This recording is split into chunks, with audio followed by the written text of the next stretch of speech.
I want to start this video positively by talking about Arc Raiders.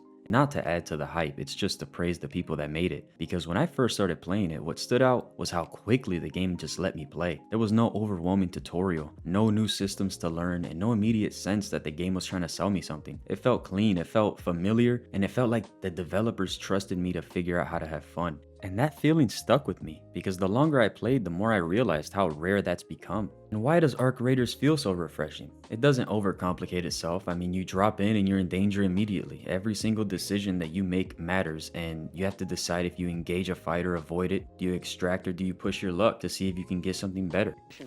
Just when I thought I was out, they pulled me back in.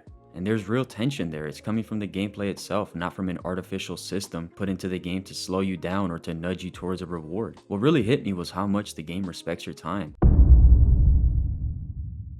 And that's something a lot of modern games seem to have forgotten how to do. The Arc Raiders isn't the first extraction shooter to grab people's attention. We've seen this genre blow up before. Games like Escape from Tarkov, DMZ, and others had hype behind them at launch. For a while, even me, someone who generally doesn't like these games, was into Arena Breakout. People were invested in those experiences, but a lot of them started to lose players for the same reasons. The anti-consumer decisions, the pay-to-skip progression, and the slow fixes paired with the aggressive monetization, and overall making us, the players, feel like we're getting scammed into wasting money on features that are sold as full-fledged DLC. And that's the difference here. Arc Raiders feels like it learned from those mistakes. They made a game that achieves the tension and the risk that people actually like about extraction shooters without layering on systems that make you feel punished unless you open your wallet. And that's why it doesn't just feel good, it feels sustainable. Once I noticed that, it's hard not to compare it to bigger games we've all been playing for years, because Arc Raiders makes you realize that a lot of frustration people have with modern games isn't about nostalgia, it's about design choices. Somewhere along the way, major publishers shifted their focus, and instead of asking what makes this fun,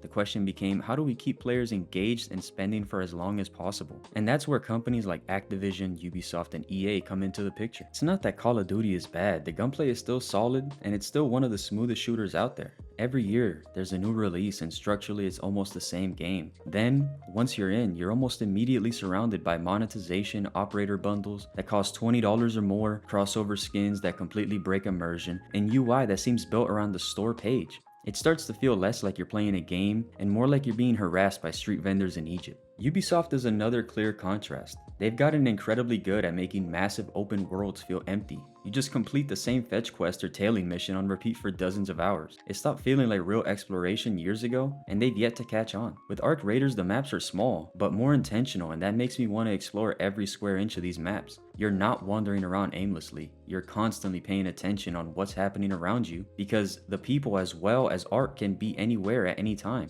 And that creates way more memorable moments than any giant map filled with icons ever could. Then there's EA, and this one is the one that got me. Sport games are now completely centered around Ultimate Team, and you pay full price for the game, and then you're encouraged to spend more on card packs, limited time season passes, and seasonal resets that make last week's progress completely meaningless. Skill still matters, but at the end of the day, the player with the better team, which usually means the player who spent more, has the advantage.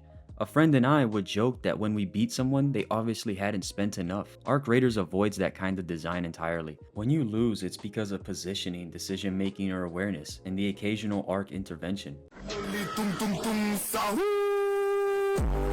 Not because somebody bought their way past you. In most cases, the expensive skins are extremely visible and hurt you in PvP.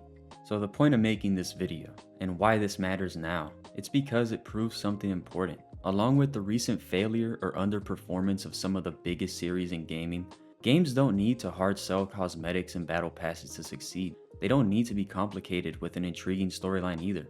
Arc Raiders feels like a game made by people who disregarded the industry standard and wanted to create a memorable experience and trusted that players would just show up for it. And they did. Something else that really matters here is that Embark didn't stumble into Arc Raiders by accident. Embark already proved that they could take a concept in a well-defined genre and still make something that felt genuinely different with the final.